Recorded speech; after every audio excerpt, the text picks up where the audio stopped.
Hello students, welcome back to my channel maths world. आज जो हम टॉपिक स्टार्ट करने वाले हैं वो बहुत ही इंटरेस्टिंग और बहुत ही अच्छा सा टॉपिक है मैथमेटिक्स की अंदर प्रोबेबिलिटी। प्रोबेबिलिटी मतलब पॉसिबिलिटी से रिलेटेड बोलो या चांसेस से रिलेटेड बोलो। तो टॉपिक स्टार्ट करने से पहले हम देख लेते हैं कि ये टॉपिक हम कर क्यों रहे हैं, मतलब इसका क्या यूज़ है या कैसे हम इसे करेंगे, क्यों करेंगे। तो आपको एग्जाम्पल देने के लिए मेरे पास ये 4 मार्कर हैं, राइट। अब उस 4 मार्कर्स में से रेड मार्कर आने की क्या पॉसिबिलिटी है, ब्लैक मार्कर आने की क्या पॉसिबिलिटी है, ये सारी चीज़ें हम प्रोबेबिलिटी में पढ़ेंगे। और इसमें से रेड मार्कर की पॉसिबिलिटी ज़्यादा है या ब्लैक मार्कर की पॉसिबिलिटी ज़्यादा है। अगर आपको ये कॉन्सेप्ट एक बार समझ में आ जाएगा कि किस इवेंट की प्रोबेबिलिटी किस हिसाब से निकाली जाएगी, तो आप गैमलिंग हो गया या कुछ भी हो गया, इन सब चीज़ों में आप देख सकते हो कि किस चीज़ पे पॉसिबिलिटी ज़्यादा है और किस चीज़ पे पॉसिबिलिटी कम है। इसमें 4 मार्कर्स में से अगर मैं देखूं तो रेड मार्कर जो है वो एक ही है, तो रेड मार्कर की जो पॉसिबिलिटी है वो 1/4 होगी, क्योंकि टोटल आउटकम 4 है और ये 1 है। अभी हम समझते हैं कि वो कैसे आता है, उसका फॉर्मूला क्या है, बट एक आपको एग्जाम्पल देने के लिए समझा रही हूँ। रेड मार्कर की पॉसिबिलिटी हो गई 1/4, लेकिन ब्लैक मार्कर की पॉसिबिलिटी 3 मार्कर्स हैं तो ये 3/4 आएगी। तो 3/4 की पॉसिबिलिटी और 1/4 की पॉसिबिलिटी अगर आप चेक करेंगे आपस में, तो 3/4 इज मोर, ये इसके ब्लैक मार्कर आने की पॉसिबिलिटी ज़्यादा है क्योंकि ये 3 है। तो ये चीज़ें जब आप आगे किसी भी चीज़ में अप्लाई करेंगे कि किस इवेंट में कौन सी चीज़ की पॉसिबिलिटी ज़्यादा है, कौन सी चीज़ की पॉसिबिलिटी कम है, तो आपको इजी रहेगा ये गेस करना कि ये इवेंट होने के चांसेस ज़्यादा है या दूसरा इवेंट होने के चांसेस ज़्यादा है। तो आइए हम टॉपिक को स्टार्ट करते हैं। पहले हम स्टार्ट करते हैं टॉपिक की डेफिनेशन से। Probability is the measure of a likelihood of an event to occur. Probability क्या है? प्रोबेबिलिटी की हिंदी में मैं वर्ड बोलूँ तो संभावना। संभावना किसी भी इवेंट या किसी भी चीज़ के होने की कितनी चांसेस है, इसके साथ 2 या 3 वर्ड्स चांसेस या और कोई वर्ड में इसके साथ आपको राइमिंग करता हुआ मिले तो पॉसिबिलिटी, ये सारे वर्ड्स जो हैं वो प्रोबेबिलिटी को डिस्क्राइब कर सकते हैं, इससे रिलेटेड चीज़ें।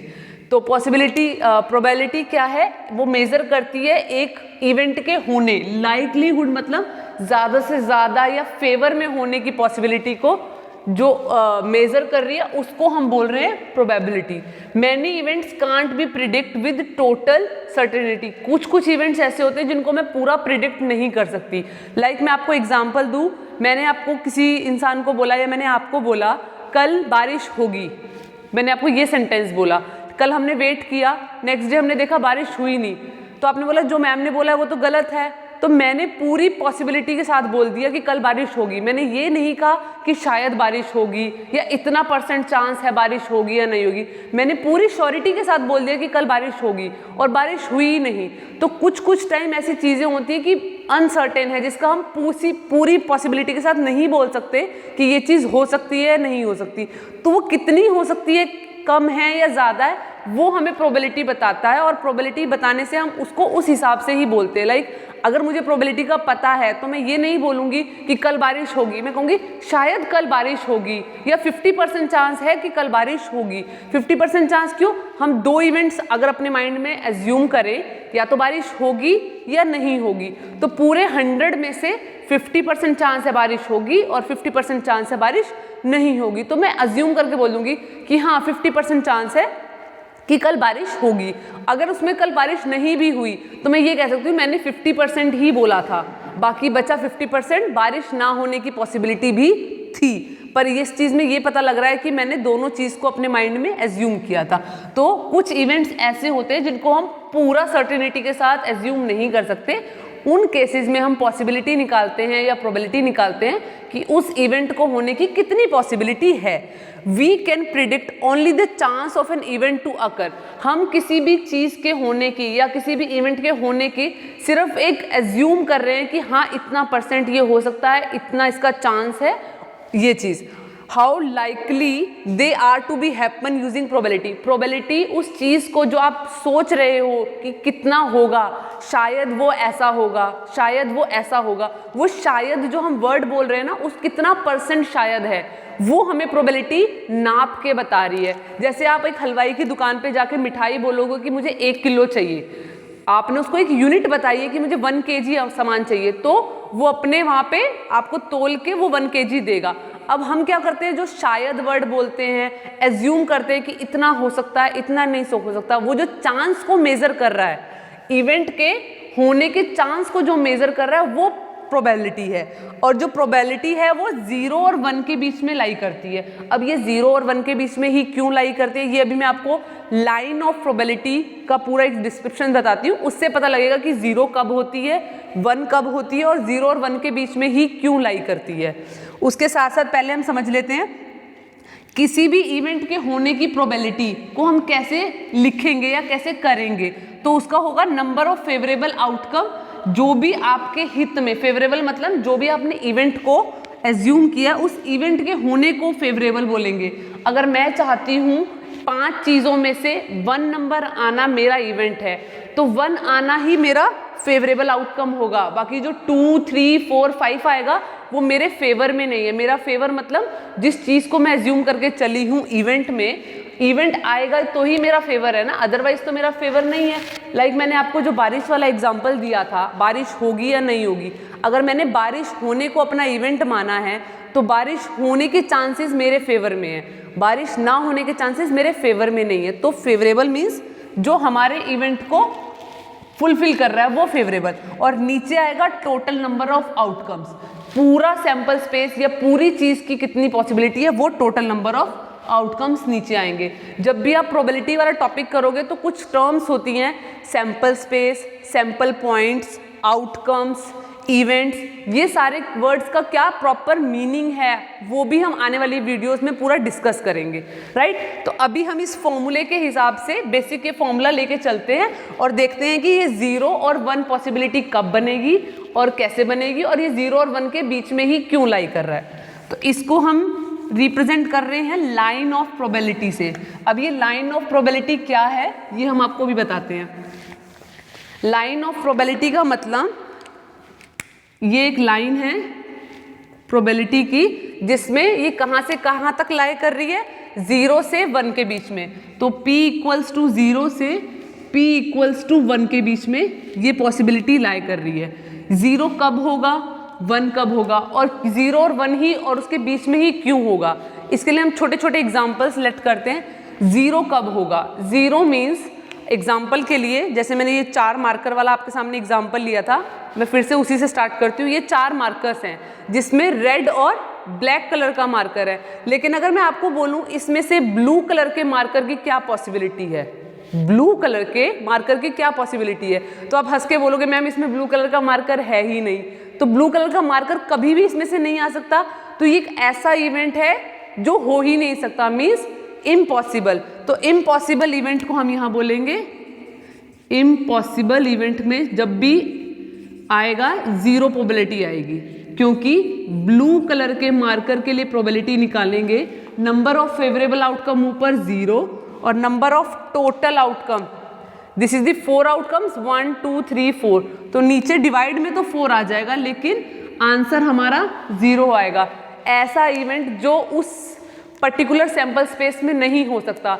एग्जाम्पल के लिए आप एक लूडो खेलने के लिए डाइस यूज करते हो, उसमें 1 से लेकर 6 तक के नंबर होते हैं। मैं बोलूँ लूडो के डाइस में 7 आने की क्या पॉसिबिलिटी है, वो पॉसिबल ही नहीं है, तो उसका क्या पॉसिबिलिटी हो जाएगी, 0।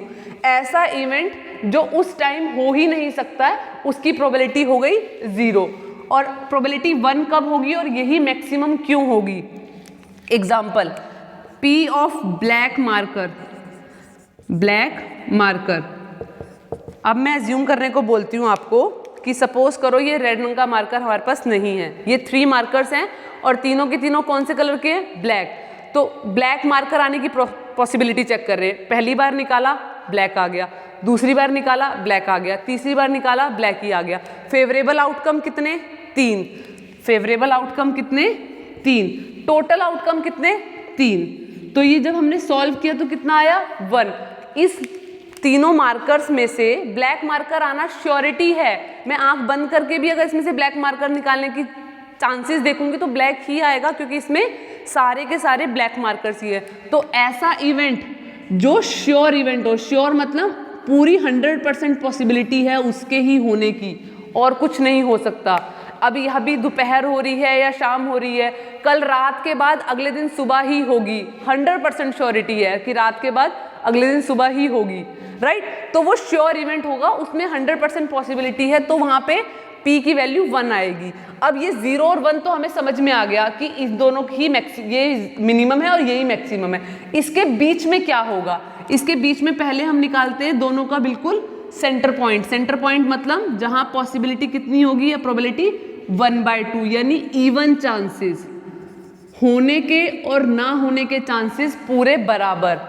एग्जाम्पल, एक कॉइन हमने उछाला, कॉइन में हेड आएगा या टेल आएगा, दो ही आउटकम्स हो सकते हैं। तो प्रोबेबिलिटी ऑफ हेड आने के चांस फेवरेबल में 1 और टोटल में 1, 2, और ऐसे ही टेल आने के चांस फेवर में 1 और टोटल 2। ये और ये दोनों इवेंट होने के चांसेस 50-50 है। लाइक मैंने जो आपको एग्जांपल दिया बारिश वाला, बारिश होने के चांसेस 1/2, बारिश ना होने के चांसेस 1/2। ऐसे इवेंट को बोलेंगे इवन इवेंट या इवन चांसेस, जिसमें आपकी पॉसिबिलिटी 50-50% हो। इसको आप हाफ ना समझ के 50% भी मान सकते हो। अब देखिए, जो पॉसिबिलिटी मेरी हाफ से भी कम है, जो पॉसिबिलिटी मेरी हाफ से भी कम है, वो मेरे फेवर में तो हुई नहीं, हम उसको बोलेंगे अनलाइकहुड या अनलाइकलीहुड। और जो हाफ से ज़्यादा है, जिसकी पॉसिबिलिटी 50% से तो ज़्यादा है, वो तो लाइकलीहुड हो गया।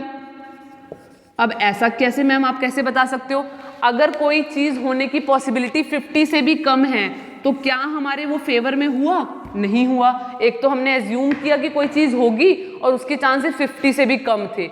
अगर कोई गैम्बलर इस चीज़ को बोले 50% से भी कम चांस है कि आप जीतोगे, तो क्या वो पैसा लगाएगा या क्या वो उस चीज़ पे श्योरिटी दिखाएगा? नहीं दिखाएगा। तो वो इवेंट जो 50 से भी कम चांसेस रख रहे हैं, वो हमारे लिए हुए अनलाइकली, और जो 50 से थोड़े ज़्यादा हुए, 1 तक नहीं भी पहुँच पाए, लेकिन वो हमारे फेवर में थोड़ा बहुत तो हैं। इन दोनों का मैं आपको एग्जाम्पल दूँ तो डाइस में जो सैंपल स्पेसिस नंबर आएंगे 1, 2, 3, 4, 5 और 6, इसमें से प्रोबेबिलिटी निकाल रही हूँ मैं गेटिंग 1 आने का चांस, इन पूरे में से 1 आने का चांस एक फेवर में, और टोटल नंबर ऑफ आउटकम 1, 2, 3, 4, 5, 6, तो टोटल 6। तो 1 में से सिर्फ 1/6% चांस है कि 1 आएगा। तो ये जो आउटकम है ये हमारा हो गया अनलाइकली। लेकिन इसी की जगह मैं आपको बोलूँ ग्रेटर देन इक्वल्स टू 1, 1 और 1 से ज़्यादा, या मैं बोलूँ 1 से ज़्यादा आने के चांसेस, 1 से ज़्यादा 1, 2, 3, 4, 5 मेरे फेवर में हैं और टोटल 6। तो ये चांसेस जो हैं वो ज़्यादा हैं, पूरा श्योरिटी नहीं है, 100% नहीं है, लेकिन 100 में भी 50 से ऊपर है। इस टाइप के इवेंट्स हो गए लाइकलीहुड, और जो 50 से भी कम चले गए वो हो गए अनलाइकलीहुड। तो ये होती है लाइन ऑफ प्रोबेबिलिटी, प्रोबेबिलिटी की लाइन, इसको हम डिस्क्रिप्शन देते हैं। और इसमें हमें ये सारा कुछ जो हमने निकाला वो सिर्फ इस फॉर्मूले से निकाला है, नंबर ऑफ फेवरेबल आउटकम और अपॉन में total number of outcomes, right. अब इसके बाद हम इन फ्यूचर ये चीज़ें समझने वाले हैं कि जो प्रोबेबिलिटी है, जो मैं वर्ड्स यूज़ कर रही हूँ, इसका क्या मतलब है। अब इसके बाद वाली वीडियोस में हम ये डिस्कस करेंगे, जो मैं वर्ड्स यूज़ कर रही हूँ प्रोबेबिलिटी में, कैसे कैसे वर्ड्स यूज़ हो रहे हैं। Outcomes, sample spaces, sample space, sample points और इवेंट। और इवेंट हैं भी तो कौन से टाइप्स के इवेंट, जैसे अभी हमने श्योर इवेंट बोला या फिर हमने बोला इम्पॉसिबल इवेंट, तो और भी कुछ टाइप्स के इवेंट होंगे, वो हम इसमें डिस्कस करने वाले हैं। उसके बाद हम इन फ्यूचर ये देखने वाले हैं कि कॉइन को एक बार फेंकेंगे तो कितने आउटकम्स आते हैं, 2 बार फेंकेंगे तो कितने आउटकम्स आते हैं, डाइस को फेंकेंगे तो हमारे पास प्रोबेबिलिटी करते वक्त एक कॉइन, डाइस, और हम क्या यूज़ कर सकते हैं, कार्ड्स, और हम bag, with different balls, different colours की। इसके अलावा भी हम और भी चीज़ें ले सकते हैं जिसमें बहुत सारे सैंपल्स बन रहे हो, बहुत सारे एग्जाम्पल्स या सैंपल स्पेसिस हो रहे हो, लेकिन ये कुछ चीज़ें हैं जो हमें बहुत सारे samples, like coin is a very much use in probability. Coin का एग्जाम्पल सबसे ज़्यादा यूज़ किया जाता है प्रोबेबिलिटी के केस में। क्यों? क्योंकि वो हमें हेड और टेल का पॉसिबिलिटी बताता है एक बारी में। लेकिन अगर हम कॉइन 2 बार फेंकेंगे, 3 बार फेंकेंगे तो कितना सैंपल स्पेस बन पाएगा? कार्ड्स, 52 कार्ड्स हैं हमारे पास, उसमें से कौन सा कार्ड आने की कितनी पॉसिबिलिटी है, रेड कार्ड आने की कितनी पॉसिबिलिटी है, ब्लैक कार्ड आने की कितनी पॉसिबिलिटी। तो इन फ्यूचर हम सारे कॉइन को एक प्रॉपर पूरी वीडियो में कवर करेंगे, 1 कॉइन फेंकने के, 2 कॉइन फेंकने के, डाइस के बारे में, कार्ड्स के बारे में, जितने भी एग्जाम्पल हम कवर कर सकते हैं प्रोबेबिलिटी के केस में, हम सारे के सारे कवर करेंगे इन फ्यूचर आने वाली वीडियोस में। इसके बाद जो वीडियो बनेगी, पहले मैं आपको जो भी प्रोबेबिलिटी में यूज हो रहे हैं वर्ड्स उनके बारे में बताऊंगी, उसके बाद हम धीरे धीरे एग्जाम्पल्स पे जाएंगे और कैसे कैसे हम चांसेस को निकाल सकते हैं वो हम यूज़ करेंगे। और मैथ्स के अलावा मुझे कमेंट्स में आया था कि मैम हमें फिजिक्स वगैरह का कोई चैनल बताइए, तो मैं डिस्क्रिप्शन बॉक्स में लिंक डाल रही हूँ जिसमें आपको फिजिक्स के बेसिक फिजिक्स, एक्सपेरिमेंटल फिजिक्स, इन सब के वीडियोस मिलेंगे। तो होप आप लोगों को वहाँ से कुछ हेल्प हो पाएगी। लिंक डिस्क्रिप्शन बॉक्स में है, तो वहाँ से आप देख सकते हैं फिजिक्स की video. Thank you so much for this video.